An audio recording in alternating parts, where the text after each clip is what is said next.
This is exciting for me because I've never dealt much with dietitians. And I realize dietitians are a keystone in things that most physicians either ignore or don't have time for.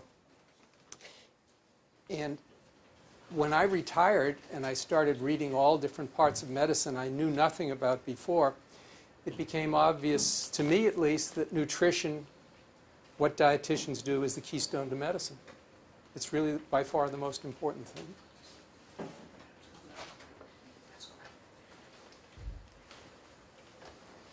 Okay, this is what I'm trying to do, and this is who I am. This is what I like to eat. I ate this way until I was a few days short of my 66th birthday. Standard American diet, lots of meat, lots of dairy, lots of sweets, all the things that most of us love. Excuse me. This is a brief CV. I don't think it's relevant. I've spent lots of time in retirement, especially in the last 7 years, specifically on nutrition. I started on nutrition a little before that. Because of my preferences, I was particularly interested in low-carb diets because I love meat and dairy. So I read about that, and I looked into that for a while. And then I read the China study, and that seemed as if it had some compelling information. So I read other things and started going to meetings and going to physicians' practices who use nutrition as their primary way of treating patients. They use drugs, they use surgery, but they say nutrition's first. And I determined that with so many different conflicting things, Dr. Holdy just showed us, you're getting bombarded with conflicting, contradictory things all the time about diet and nutrition. I decided my gold standard would be, what do large population studies show? Is there information that you can use? Okay, I like to put quizzes in. Pat's seen this. I guess there's a gentleman in the back who's seen it. You're ineligible. Who's this? And why is he here?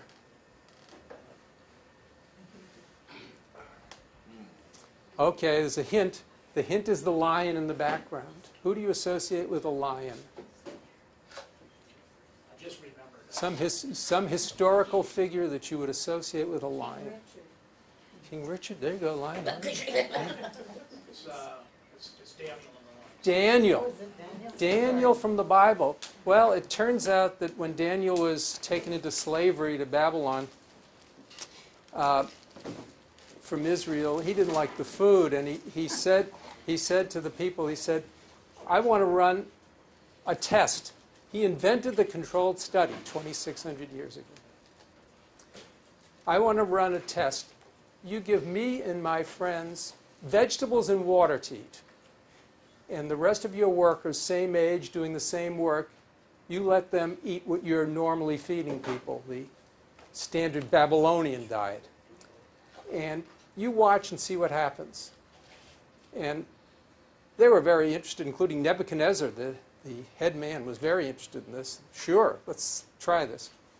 And after a short period of time, they all agreed this was a much better way of doing things.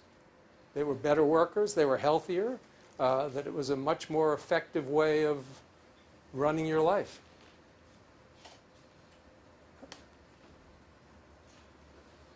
A couple of big-time people in medicine, the most respected people, have said food is what counts. And they're right. Now, let's start with this diet for diabetes. We've got dietitians here. How many of you might prescribe a diet like this or think that it would help patients with diabetes? None. Good. Glad to hear that. You're wrong. Walter Kempner was a brilliant German physician-scientist who was fired in 1934 because he was Jewish.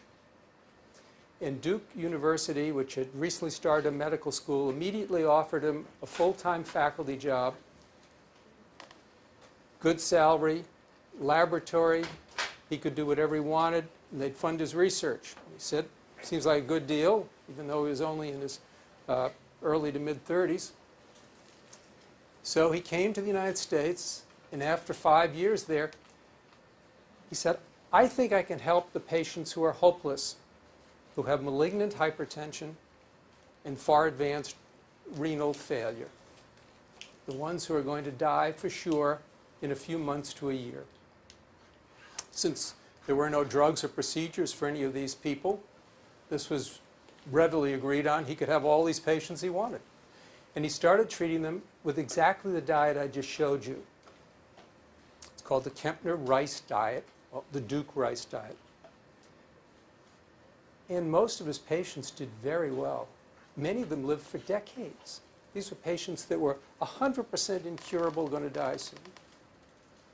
And as these patients lived on, he got more and more. And after World War II, he started getting patients from all over the world because he was doing things no one else could do. He became bigger than the whole medical center put together. He had rice houses all over Durham. And he was the source of their money. This is what put Duke on the map. This has been acknowledged many times by people who have been prominent in Duke Medical School history. Walter Kempner made us because he brought the money and the patients in to a little southern town. But he noticed that his patients weren't getting the other diseases either, including diabetes.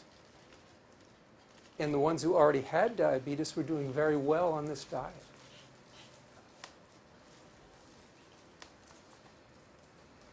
At about the same time, another man left Europe. He left intentionally, but in 1938, Isidor Snapper felt that living in Holland with the name Isidor Snapper was not wise, and he contacted people in the United States at the Rockefeller Institute, and they said, absolutely, we'll find you a job.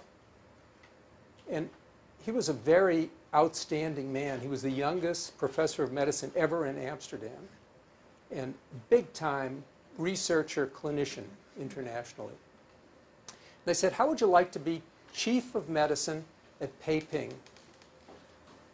Rockefeller, who founded the oil company, was raised in China. His parents were Christian missionaries.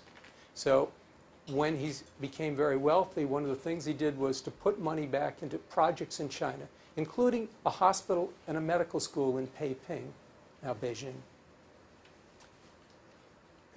And based on his experience there before the Japanese overran them and threw him in a prison camp, he wrote a book. And, excuse me. He found some very interesting things. And he talked about infectious disease and what went on in China.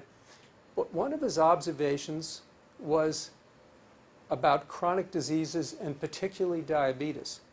He had a pretty good sized population of diabetic patients, virtually all type 1, who were mainly poor Chinese who came to that medical center for various reasons, often because that was where you could get insulin. And he said this was an incredible population because none of them had any complications of diabetes. These people eating rice and little vegetables, animal products when they could get them, which was virtually never, did not get heart disease. They didn't get kidney disease. They didn't get eye disease. They didn't get neuropathy. And he said the other chronic diseases of Western civilization aren't in this population either. He says it has to be what they're eating. There's no other possible explanation. That's been confirmed over the following decades because as immigrants from rural China and Japan have come to the United States and to Europe, they're from this background of no chronic diseases, and they get the same number of chronic diseases or more once they come and adopt a Western diet. So it's not genetics.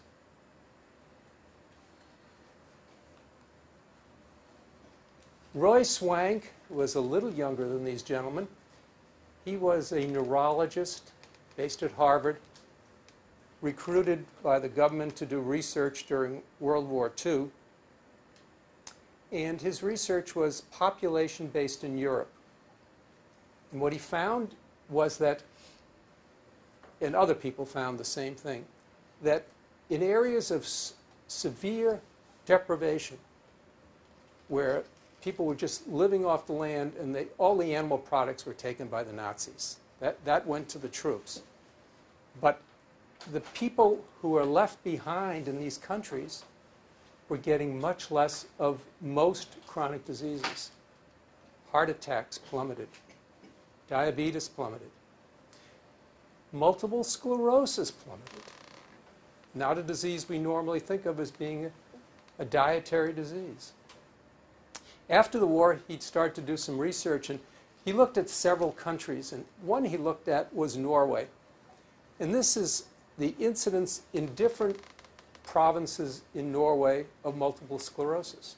And as you can see, in some areas there's very large amounts, and in other areas the incidence is much less. One has only 4, and the other one over here is 93.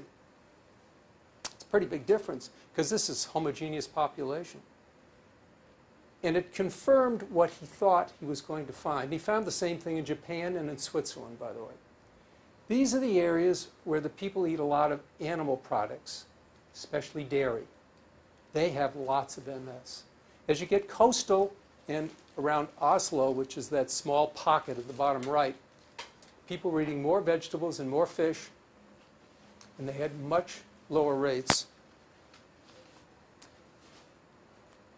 So he said, I'm going to treat patients this way with MS.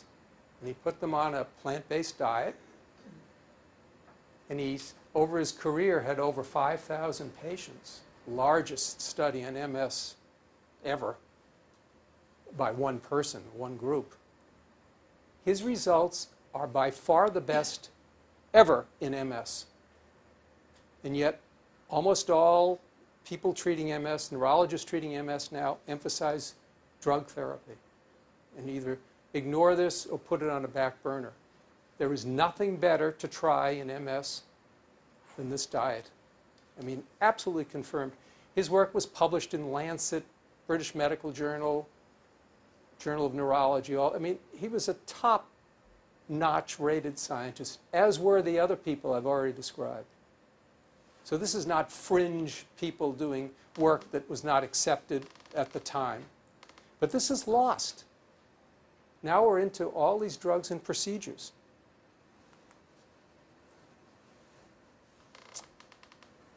Dennis Burkitt is very well known for discovering a lymphoma in Africa, Burkitt's lymphoma. It's the most common childhood tumor in Africa. He discovered it. He spent a lot of time working on it, and he figured out what likely caused it and sent off samples to a virology lab in London, confirmed that it was a virus acting on children who had had severe malaria as well. And then he figured out how to treat it. And he became very famous because this man was a surgeon in rural Africa who had served in Africa in World War II. And he was very, very strong Christian. And he felt it was his duty to people to go where he was needed the most. So he signed up after the war to work in remote Uganda because he felt that's where he could make the most impact. While operating on people in Uganda, he figured out this disease and everything about it. So this is a pretty sharp guy. But when he retired, he didn't talk about that anymore. He went around the world, and he was invited every place because so famous because of his work with Burkitt's lymphoma.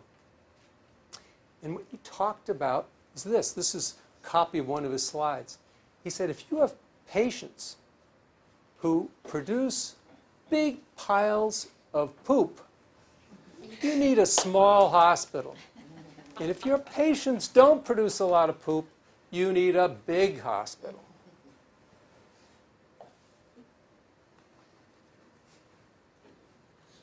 And he came to the same conclusion as these other brilliant giants did, that if you eat little or no animal products, you're not going to get chronic diseases. It's that straightforward. This is a man who benefited from these other smart people. He was very smart too, but he wasn't in medicine at all. Nathan Pritikin was a man who dropped out of the University of Chicago in the 30s because of lack of money. But he was so smart that he invented things, learned how to do things, and became a very wealthy man. And one of his hobbies was studying medicine. He used to go to medical conferences in Chicago. And as he studied medicine, he learned more and more new things. And then he got sick. And he developed severe angina in his early 40s. And he went to all the best cardiologists. He was lucky. This was in the days before there were any significant drugs, before there was angioplasty, before there were coronary bypass procedures. How was he lucky? Well, they all told him, take it easy, take nitroglycerin when you can, and live with it. But he had read some of this other material, and he said, I'm going to change my diet to a plant-based diet. Totally cured. Angina went away. Cholesterol dropped to the levels you see, doing nothing but changing his diet. That's why I say he was lucky. In this era, a man of that wealth and influence would not have had this happen. Many of you, maybe all of you, have heard of the Pritikin Clinic. It started in Santa Barbara, then it moved to Santa Monica, and now it's in Miami. It's run by his son, still has it now. It's tens of thousands of people. I've met many people who have been there, by the way. Excellent results. Barbara Reed Stitt came at it from a similar angle. She was not a physician. She was not in medicine. She was a parole officer in Cleveland, outside Cleveland. And when she was in her early 30s, she was obese, and she was very, very sick. Terrible headaches. Could barely drag herself out of bed in the morning.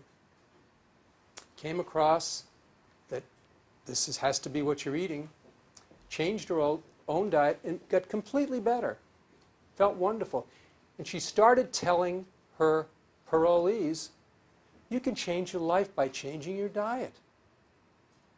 And some of them started to do it. And then the local judges caught on to this, and they said, your people are doing really well. What is going on? And she told them. So several of them started telling the parolees, you have to go to this woman and do what she tells you about what to eat. That's condition of your parole. Probably couldn't get away with that anymore, but they did it then.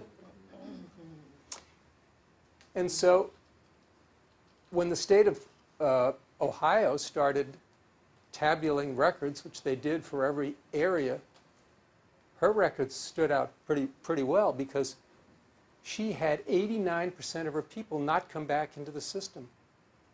The best other person in the state was 30%.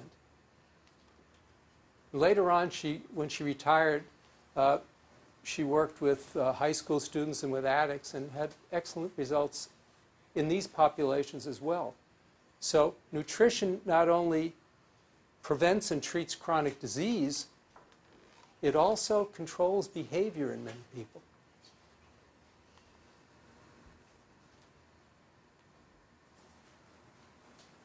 Dean Ornish is another name that I would guess most of you have heard. As a medical student, he did research on treating people with diet, patients with heart disease. And he expanded on that and wrote some papers that were very widely published. He did a series of patients about 20 to 25 years ago where he He did angiograms on them. These are patients with known severe coronary disease.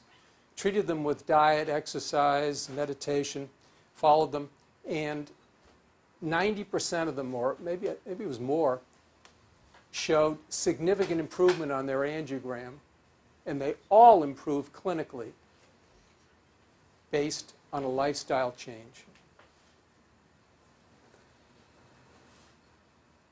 He was educated, his medical school was in Houston, where DeBakey was. And for the younger ones of you, Michael DeBakey was the preeminent cardiac surgeon of the 20th century. Very, very famous man. Dominant figure in American medicine for decades. And of course, he did surgery on patients with heart disease. But when he was 95, he wrote Ornish a letter. He said, Dean, I thought your stuff was interesting and amusing, and as I watched you research more and more, I realized there was something to it. So I decided to do it myself. And he said, I've lived into my mid-90s, and I'm still practicing medicine. I'm still very active and healthy, and no one else in my family or any of my gene pool has ever been like this before. And I attribute it to following what you say. Eating a plant-based diet, staying away from animal products. Ornish has continued working on effective nutrition in different diseases, and some of his recent projects have been with cancer. He has a series of papers which he wrote with the head of urology at UCSF and the head of urology at Sloan Kettering, which is the big cancer hospital in New York City. And one of these papers was a study where they took patients with proven prostate cancer who were going to just be followed. One of the options with early prostate cancer is to do nothing and just watch the disease.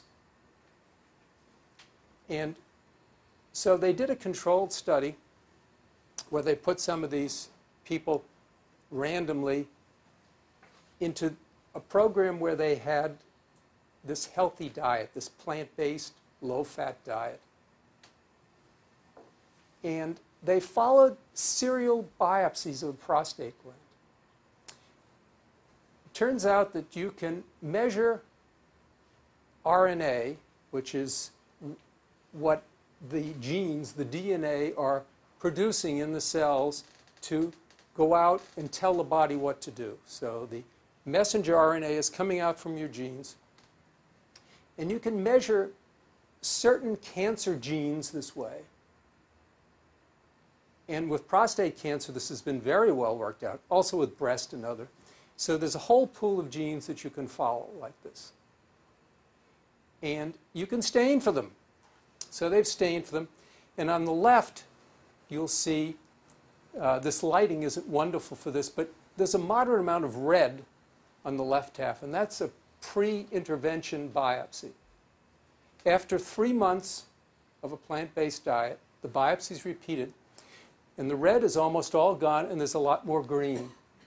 Well, the red is the genetic expression of prostate cancer promoting genetic material, and the green is the material that tends to inhibit the growth and development of prostate cancer.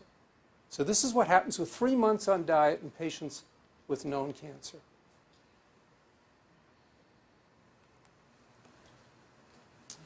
About the same time that Ornish was working, another man was coming to nutrition in a different way. He had finished a surgical internship in Hawaii and wanted to make some money. And he took a job on the Big Island, this is after just a year of internship, where he was the doctor for a sugar plantation, 5,000 people. And that sugar plantation had old people and infants, all the family structure.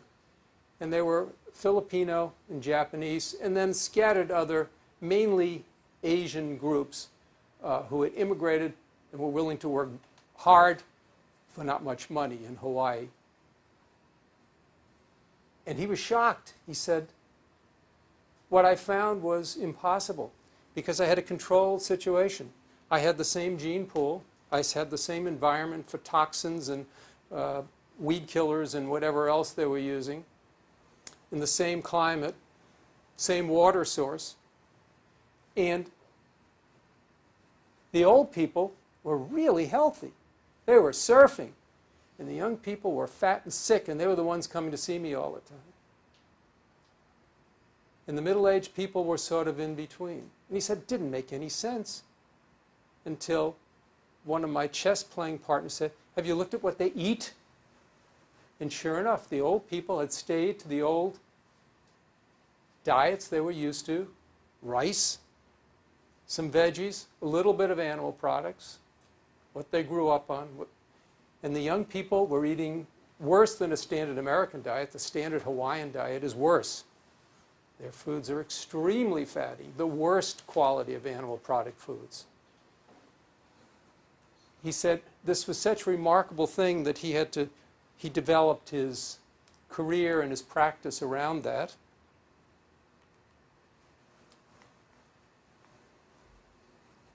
And he has treated tens of thousands of people, and I've been to his practice many times.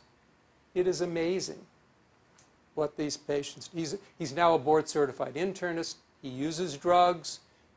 He sends people for surgery when necessary, but he uses diet, plant-based whole food diet, as his primary way of dealing with chronic disease. And he's a very happy man. And I always say to him, why are you so happy? And he said, my patients get better. All my colleagues around here have patients who are sick all the time and feel like they're spinning their wheels.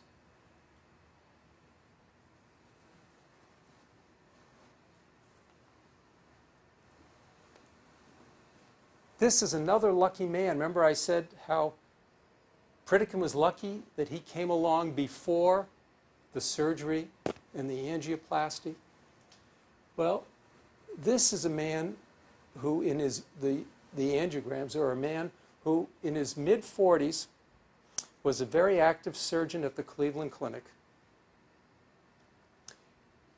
And he was an exerciser. He was normal weight. His cholesterol and blood pressure and blood glucose were normal. He had no family history of heart disease.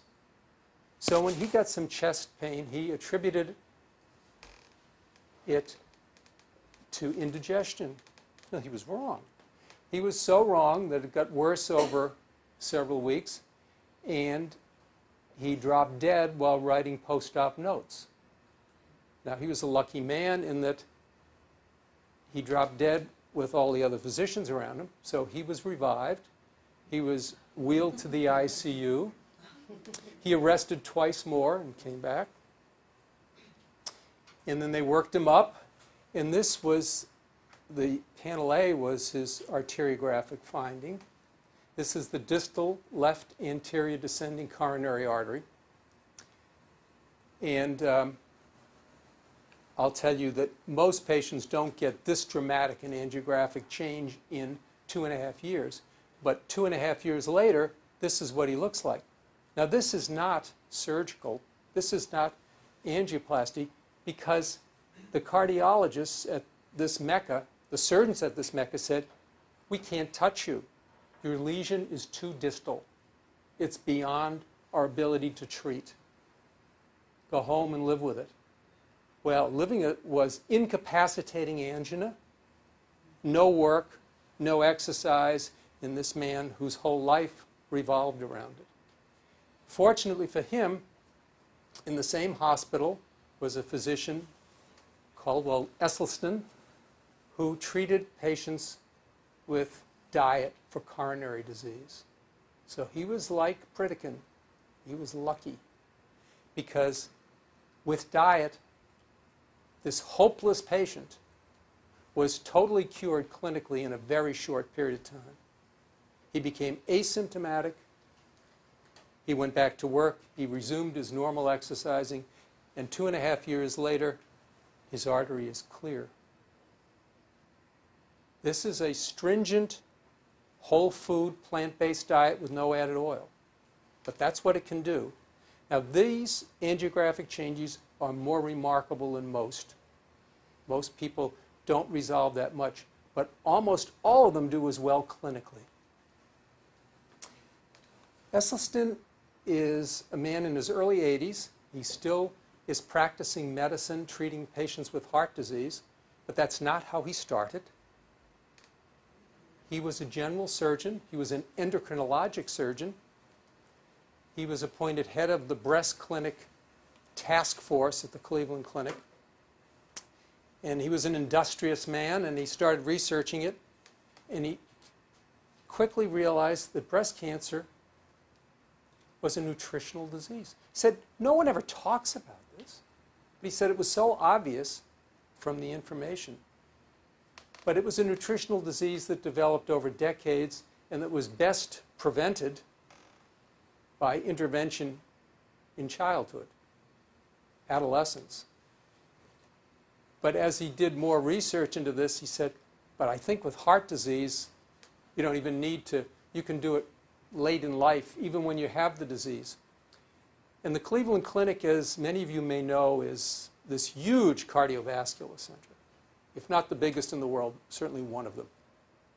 Patients from all over the world. And so he was able to go to the cardiologist and say, I want some patients you cannot do anything for. They're past all treatment, who have had whatever you can do surgically with angiogram, with angioplasties, etc. And he got these patients and he started treating them with just diet. Nothing else. No exercise, no meditation, just diet. He's now got over 200 patients that he's treated. And I have spent quite a bit of time with Dr. Esselstyn, seen his patients. He actually interviewed one and worked with one in our home. His results are unbelievable. He's had one patient he refers to as a failure in those 200 plus. And that patient is someone who had terrible heart disease, who had a mild stroke. He's had no recurrence of angina. He's had no MIs. He's had no serious strokes in over 200 patients with disease that the cardiologists and thoracic surgeons won't touch. His work was the basis for that movie. What's the movie, Deb? Forks Over Knives.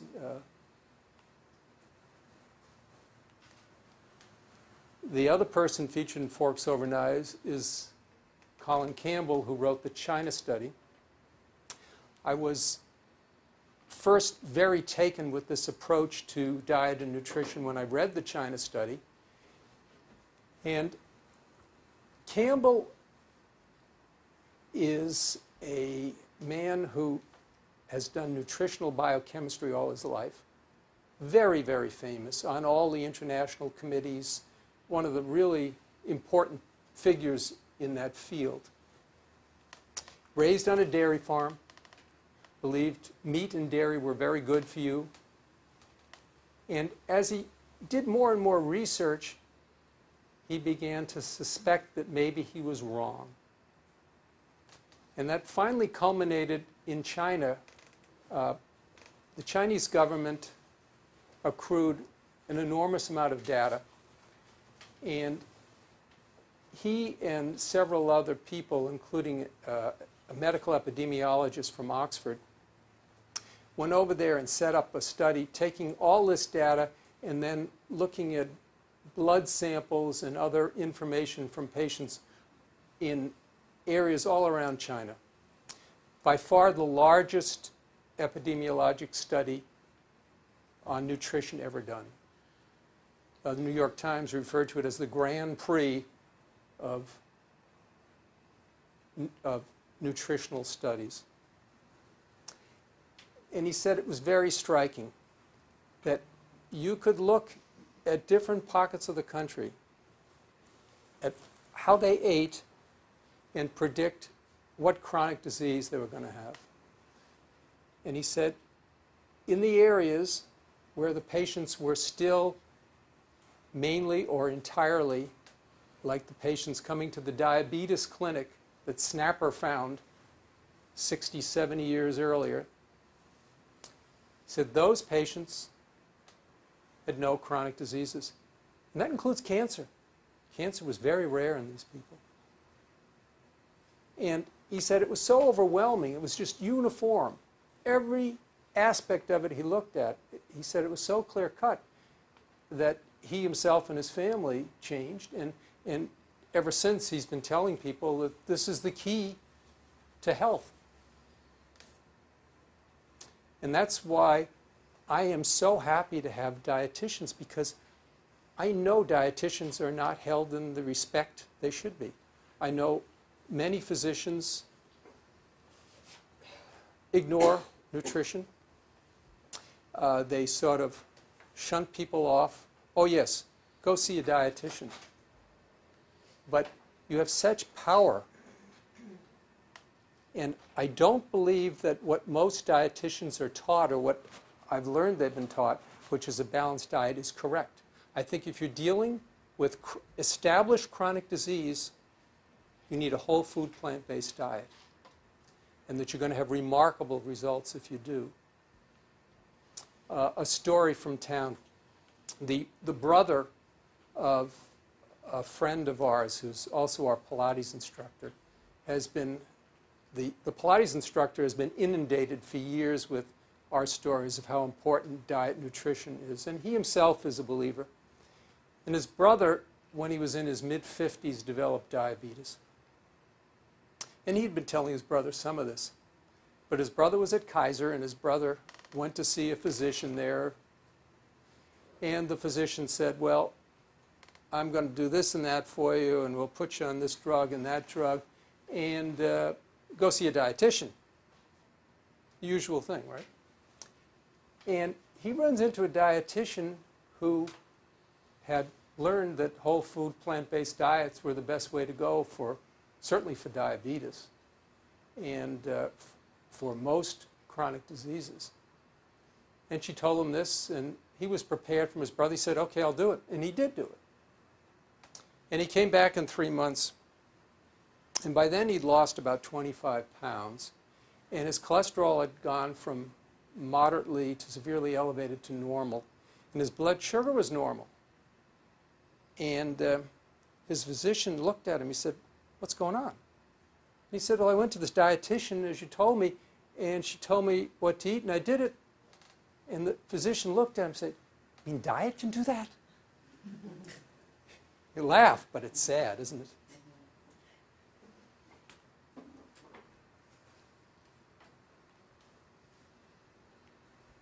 Anyway, Campbell has done a little game where he looks at his research and extrapolates to the United States. And this is the conclusions he reached about nutritional effects in this country. And that if you put it all together, that almost everyone's dying of nutritionally controllable disease. Now, there's another very interesting population study that's been done over the last many decades right here in California. Seventh-day Adventists are a small religious group that has a large presence in and around Loma Linda, where they have their own university and medical school.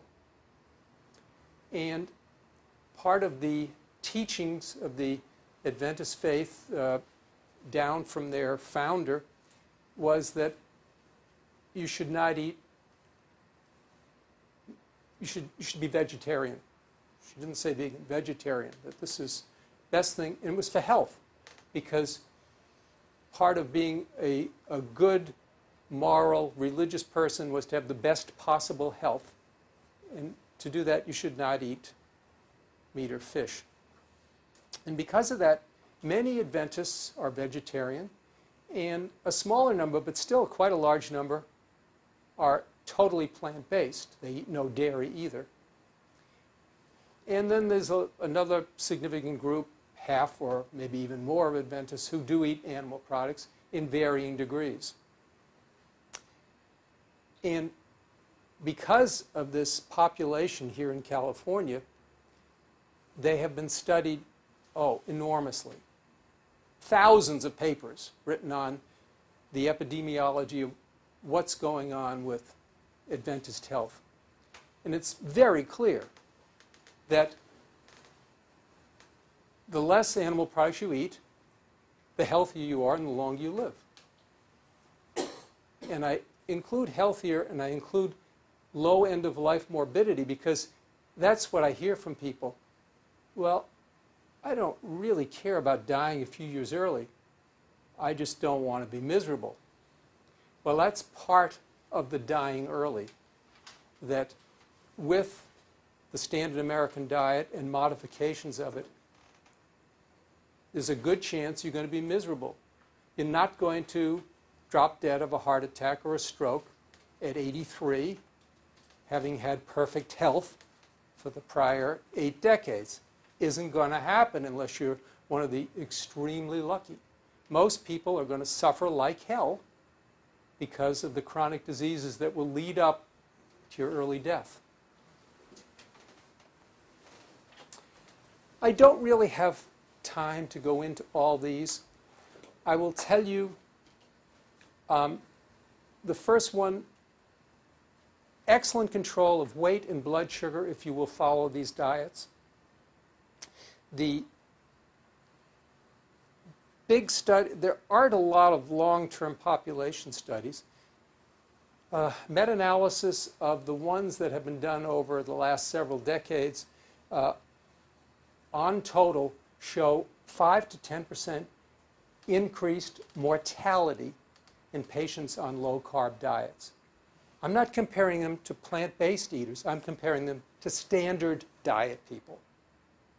So these diets are more likely to kill you than being on a standard diet, in spite of controlling your weight and your blood sugar. Mediterranean diets are very varied. Most of them are a lot better than standard American. When you look at them carefully, most of them are just some degrees of plant-based.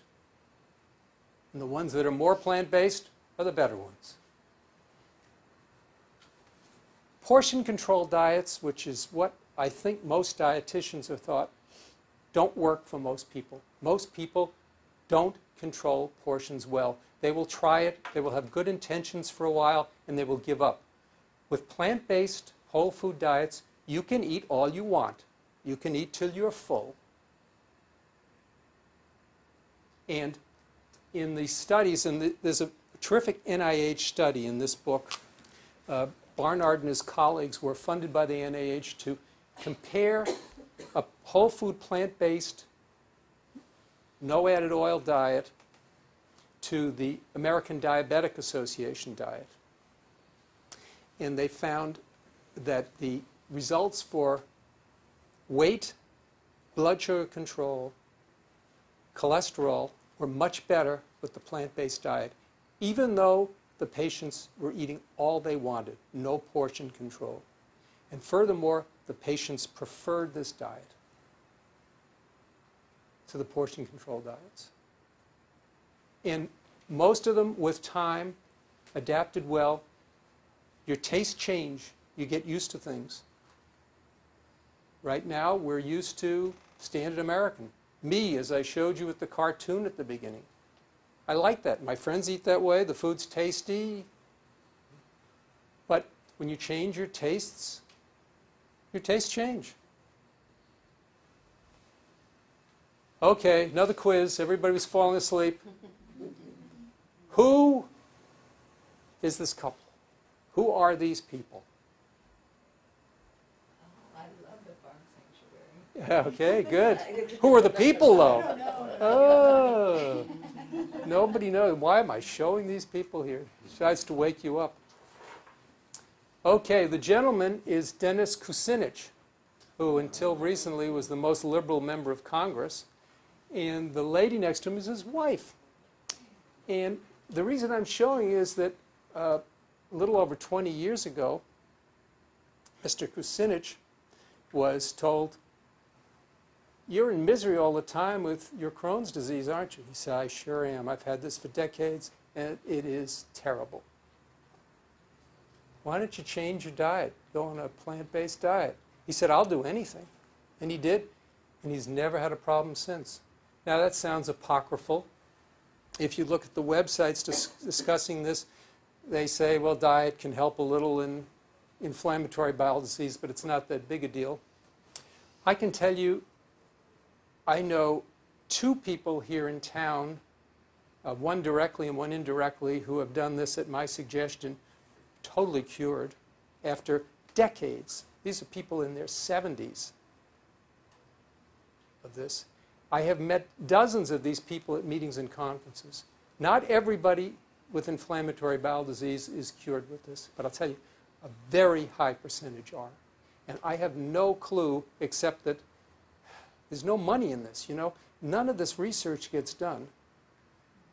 It's never set up correctly because the drug companies and everybody in charge of things is always looking at the money angle.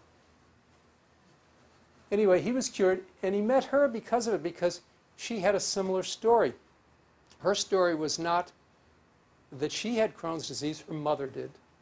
And when she was in her early teens, her mother developed severe Crohn's and was told by someone who knew what they were doing, change your diet to plant-based. So she did. And they were in a small town in England. And all 5 of the kids were going to change too. And these were unhappy kids, as you can imagine. You're talking about severe unhappiness. But as Mrs. Kucinich now said, but you know what I found?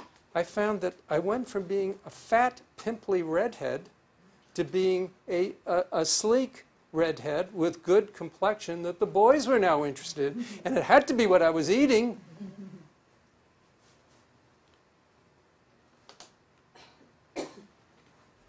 Yeah, this is just a partial list. There's very good work on all of these diseases that they are greatly affected. They can be often controlled or cured, very, very often prevented with a whole food plant-based diet. This is crazy. This is modern medicine. We know everything. Why are we where we are? Well, physicians just are not trained in this. They don't have time for it. And they don't want to eat that way themselves. How can I tell my patient to eat that way? I'm not going to do it. And these are all, you know, these are all problems. And every one of these is true. I mean, I've talked to dozens of physicians about this. It's all true, what they're saying. But it's not good enough.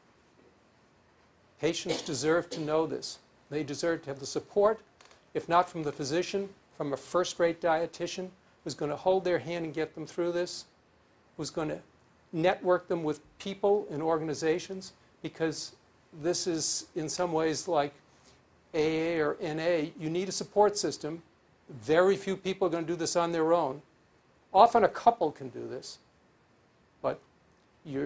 And so the physicians at least have to say, well, this is out there, and we've really got to tell people, we've got to say, this is by far your best choice of handling your problems and preventing other problems. So what do we get in the United States? This is what we get, isn't it? I think any of you who know older people and have dealt with them, this is what they face, isn't it?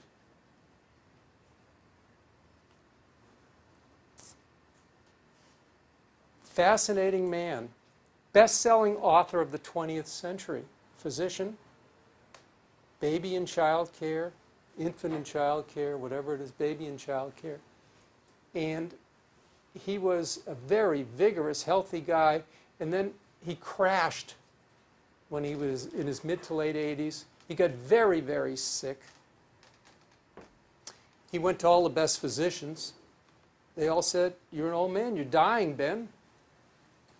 And his wife, who was a lot smarter than he was, said, "No, you think you eat a good diet, but you don't. You eat what you think is a balanced diet, you get some vegetables and so on, it's not good enough." "I'll do anything." Same story you've heard from all the other people. He went to this diet. Very short period of time, he was up out of bed. This is a guy who was an old man who was dying. Lived another 7 years in good health. He started researching it on his own. He said, "My goodness, this is pretty remarkable." The last edition of his book that he edited before his death, he said, "Mother's milk and then no animal products. This is what I'm saying children should eat." So even the worst off, the man with the incurable heart disease, the man who's this is what you do. And I'm not saying it's going to work for everybody as it did for Spock. Most old people who are dying are old people who are dying. But I'll tell you, if you haven't gone on a good diet and you don't have a specific disease that is definitely killing you, you'd be foolish not to do this. And the other end of the spectrum, it's not just dying old men, it's all pro tight ends.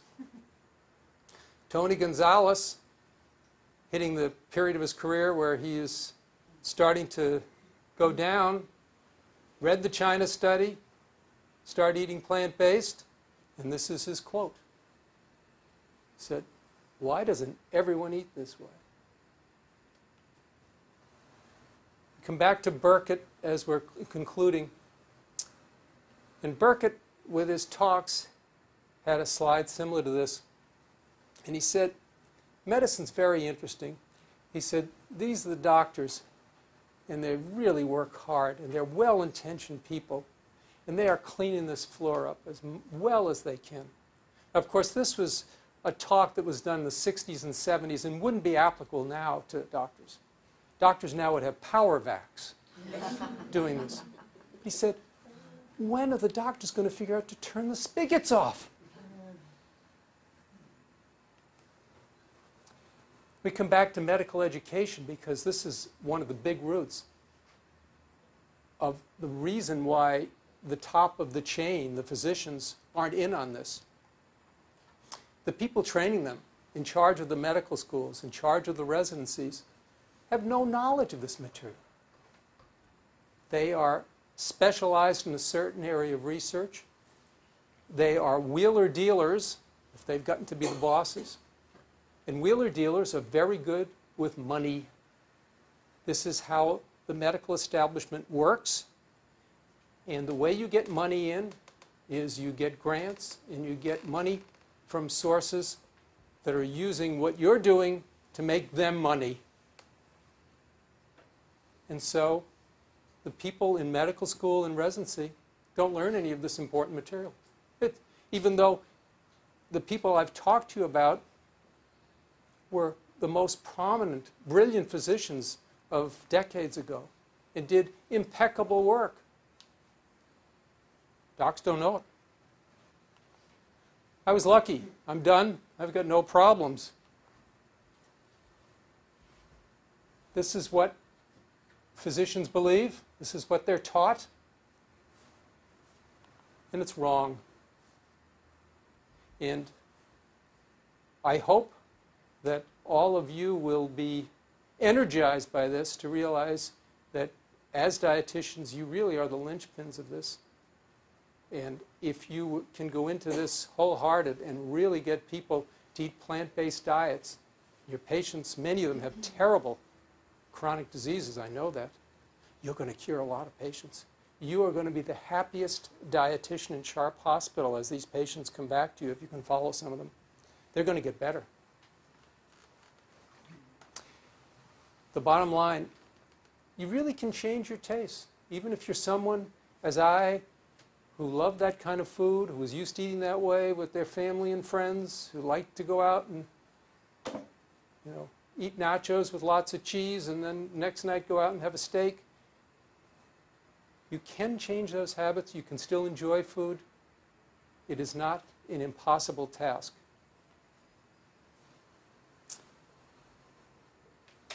I'm going to cut it off there.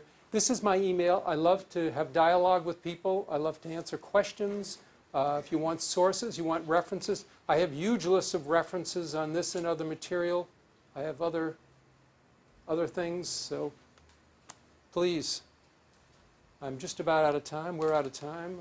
Anybody want to tell me that I'm crazy? My wife's here, so she can start. I just have a couple of questions. So, just give us put this into reality. What do you eat for breakfast, lunch, and dinner? On a Okay, typical that day? is part. I have some handouts I can email to people. Okay. Two-part question. Okay. Second part is, Please repeat what the do you, questions. okay, I'm sorry. I need them loud enough so I Okay, can. so what do you eat for breakfast, lunch, and dinner every day? Okay, what do I eat for breakfast, And then lunch, what and do you- dinner every day? What are you going to do if you go to your friend's house on the 4th of July for a barbecue? Okay, what do you do when you go to your friend's house? Or Good both questions. yeah. First of all, what we eat.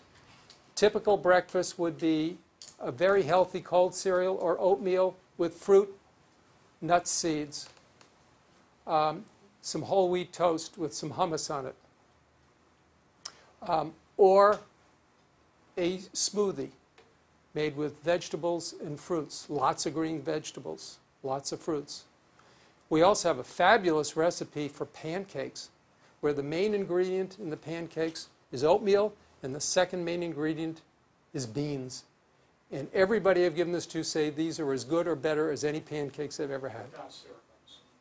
Yes, it's no syrup. I put a little jam on it, or just use it like a burrito with some fresh fruit in it. But many of the people I serve it to want syrup. So. When I go to a friend's house, people know the way we eat. It's not a problem. And we will bring things. And we'll say, we'll bring a dish, and people are accommodating. They'll have some things you can eat, and you bring one of your own dishes. That's not a problem. I mean, as people get to know you. If you go to a stranger's house, that's...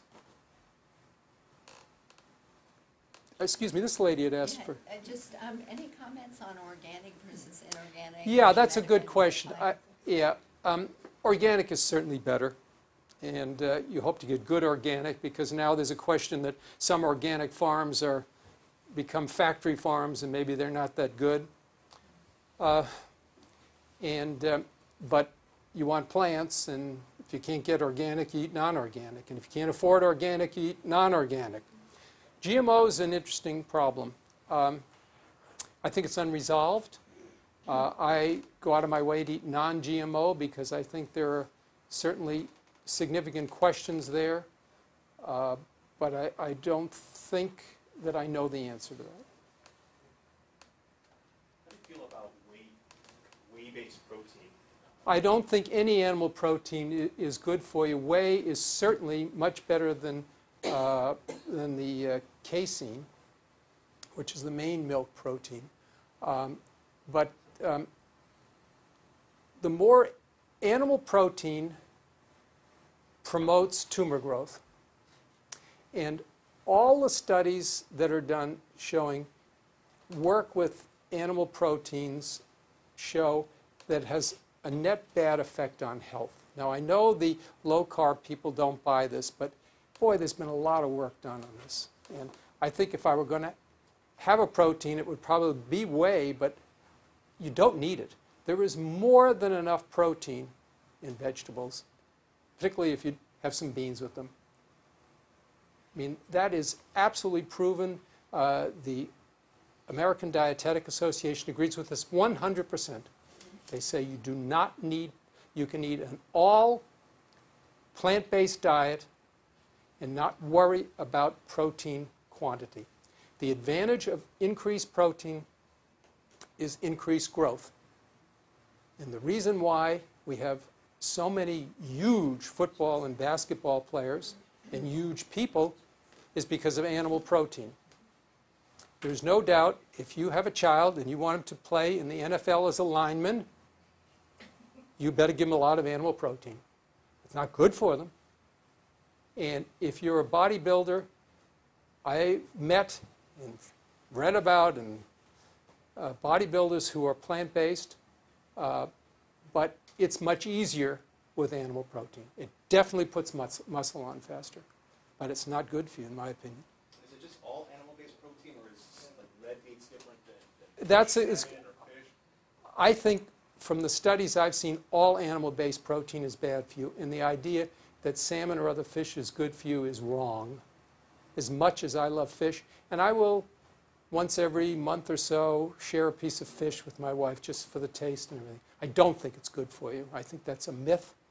There's an awful lot of information out there indicating you don't need it, and you don't need those oils. Do you think it's on par with red meat? As far as- Well, I think in some ways it's much better. The big problem with salmon is that most salmon you get is farm-raised. Farm-raised Atlantic salmon has among the very highest level of pollutants of any food tested. And pollutants are a real big problem. And there's work with diabetes, by the way, in pollutants. And that's a talk I have on diabetes, that the real problem with diabetes isn't the obesity. If you take obese people as a population and you get the group there that has the least pollutants in their serum, you can measure total pollutants, they don't have diabetes. And the ones who are obese and have the highest level all have diabetes. And it's a perfect line. So it isn't just the fat, it's the fact that the fat is storing pollutants, according to this hypothesis. But it's very hard to explain otherwise. Yeah, there's lots of interesting things about diabetes. From that study, those studies you presented, China study or that, like from the Norway, do you think also the low-calorie diet contribute to the healthier profile? It's just Good question. Is it low calories or is it what you're eating? Well, there have been some interesting animal studies on that because it's hard in people.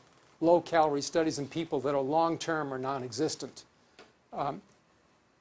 In animals, though, it's very clear that animals on low-calorie diets live longer and are healthier. However, if you have calorie unrestricted diets in the animals that is low in animal protein, they live just as long.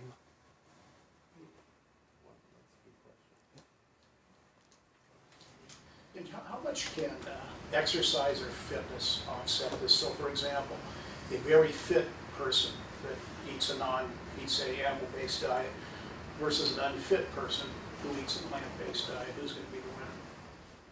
There is no doubt in my mind that and I believe in exercise. I like to do it myself. I think it's very important. There's no doubt what you eat is by far more important. That you can not exercise at all, and if you eat a great diet, you are not going to get chronic diseases. And I showed you that the angiogram on that surgeon who is super fit and an exerciser. I mean, those are not rare stories of people having MIs who are super fit. You know that. So I am convinced that diet is first. Now, exercise is also really important for lots of other reasons. It protects your memory. It does all sorts of things. If you're following the money trail in this day and age where healthcare systems in large populations are looking to reduce the economic burden of delivering care, how come this type of approach has been overlooked? Because certainly you've got a lot of people looking at this problem, not just physicians, and a lot of purse strings. Good question. Why is this approach not emphasized or favored by organizations that are paying for things? And first I'll tell you some very good news that Dr. Gilbreath has shared with me recently. Kaiser has recently sent out a notice to their physicians that they are advocating this diet for all the patients. So Kaiser has come to the position that this is the best thing for patient health and also for their organization.